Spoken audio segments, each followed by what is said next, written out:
Finding your life purpose is a challenge. It doesn't matter who you are. At some point in your life, you're going to look in the mirror and you're going to ask yourself, what is my purpose on this earth? What am I supposed to be doing? What am I supposed to do that's going to allow me to feel like I have significance? And when you get to that point in your life, you're going to do one or two things. You're either going to settle for the mediocrity that society tells you that you're supposed to live in your life, or you're going to reach within yourself and really find your purpose. What's up, Gene? This word to be great. Now I know how frustrating it is to find your purpose. As a matter of fact, I went through my own process. It took me many years, but I eventually discovered it. And these 3 principles I'm about to share with you helped me to find my purpose, and I believe they will do the same for you. The first principle is knowing what you hate is the key to finding what you love. When I was a teenager, I got a job at a car rental place, and my job was to wash the cars when they came in. Now, when I first had the job, I was excited. I thought to myself, you know what? I can start my own car wash. I really like washing cars. But after month of doing so, I started to hate it. But what really got my attention is one day this car drove up and this guy got out that was 6'9". His name was Othello Harrington. And at the time, he was playing for the NBA Rockets basketball team. And when I looked at him, he was so excited. He smiled at me. He gave me a tip. And I remember thinking to myself, this guy's doing something he loves, and I'm doing something that I hate. But I know that day I discovered that if I ever going to find what I love, I would have to admit to the things I hate, and washing cars was definitely something that I hated. You see, if you want to find your purpose, you have to start discovering the things that you hate in your life. Make a list of them, because the more things you find that you hate, it will move you closer to the thing you will find you love. What has unworthiness already cost you? How many times have you given up on a dream or not even started because you didn't think you were enough? Imagine what you could accomplish if you truly believed in your value instead of sabotaging yourself because of low self-worth. My premium ebook, Worthy to be Great, can help you change that.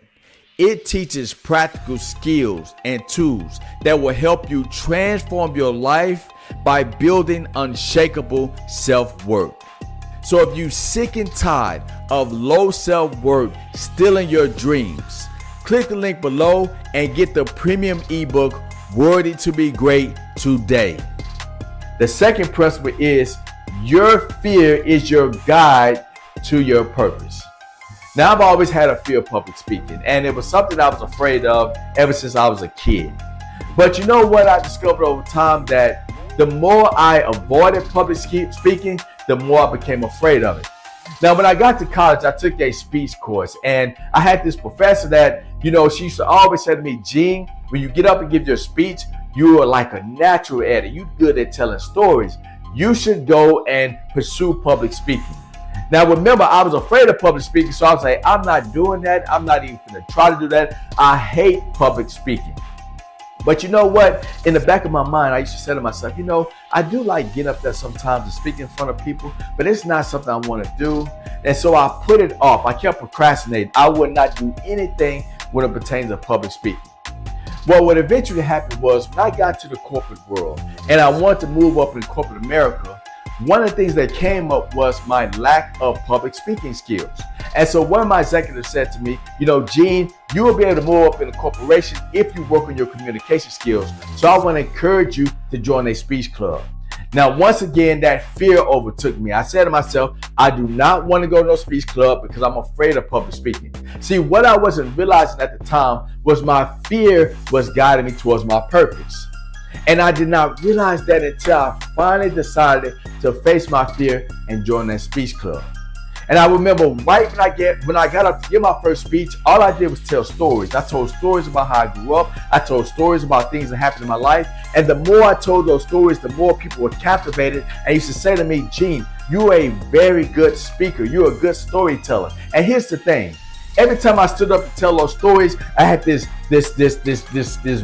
energy moving inside of me. I felt I was born to do that. You see, the thing was this. I had discovered my purpose. I'm a storyteller. I love telling stories. I'm obsessed with stories. I have the gift to do this. That's why I can shoot these videos off the top of my head. That's why I can write books. That's why I can do the things that I do, because they're all linked in storytelling.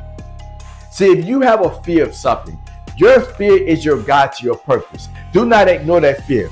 Go out and do the thing that you're afraid of, because what you're going to discover over time is that fear will slowly lead you to your purpose.